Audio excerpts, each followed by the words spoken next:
السلام علیکم، میرا نام ماہا ہے۔ کورٹ نے ہمیں اتنا پیارا اسکول بنا کے دیا ہے، ہم ان کا شکریہ ادا کرنا چاہتے ہیں۔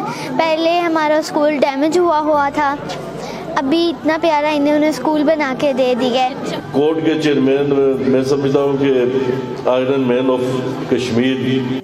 جو جھکتے تھے ان کاندھوں پہ سر بھی ہے،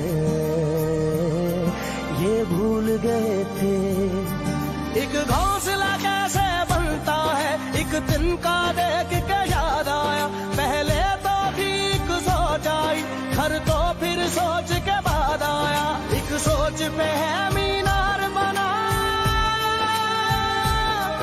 ایک سوچ پہ ہے مینار بنا، وہ سوچ سنبھال بھی سکتے ہیں، سب اپنے نظریے پاس رکھو، ہم اپنا نظریہ رکھتے ہیں، سب اپنے نظریے پاس رکھو۔ یہ اسکول 13 سال جنازگاہ میں چلتا رہا ہے، بہت سے مسائل کا سامنا تھا، جب کبھی جنازہ ہوتا تو بچوں کو بڑی ڈسٹربنس ہوتی، ہم ٹیچرز کو بھی پڑھائی بڑی متاثر ہو رہی تھی، بہت زیادہ اس کی ضرورت تھی، کیونکہ ایک جنازہ گاہ کی اس کے میں چل رہا تھا اسکول، اور زلزلے کے بعد وہاں بھی متاثر ہوئے وہ بھی، تو یہ بلڈنگ ان کے لیے کورٹس کی طرف سے پایہ تکمیل تک پہنچی۔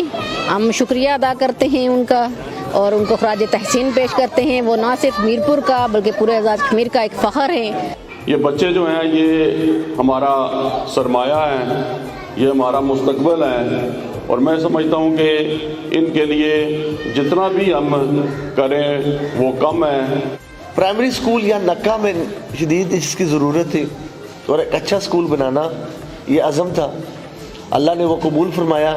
ہمارے ڈونرز ہیں، اللہ کا شکر ہے کہ لوگ ہم پہ اعتماد کرتے ہیں، تو بچوں کو اچھا ماحول دینا نہایت ہی ضروری تھا۔ ہم نے آزاد کشمیر میں نیلم سے لے کر نکیال تک اور میرپور سے لے کر تاؤ بٹ تک پرائمری سکولز تعمیر کر رہے ہیں۔ آپ سن کر حیران ہوں گے، میرا ایک دوست ہے جس کا کوئی تعلق نہ کشمیر سے ہے نہ پاکستان سے ہے، وہ افریقہ میں رہتے ہیں، اور جتنے بھی سکولز ہم تعمیر کر رہے ہیں وہ سنگل ایک فرد ان تمام سکولوں کو سپانسر کرتا ہے۔ میں ان کا بھی شکریہ ادا کرتا ہوں، ظہیر بھائی اور ان تمام ان کی جو فیملی ہے جو ہم پہ اعتماد کرتے ہیں اور ہماری قوم کے بچوں کے لیے اتنے اچھے اسکول بنا کر دے رہے ہیں۔ اب اتنا پیارا اسکول ہے، ہمارا دل بھی آتا ہے کہ ہم یہاں بیٹھ کے پڑھیں۔ Thank you court, thank you court.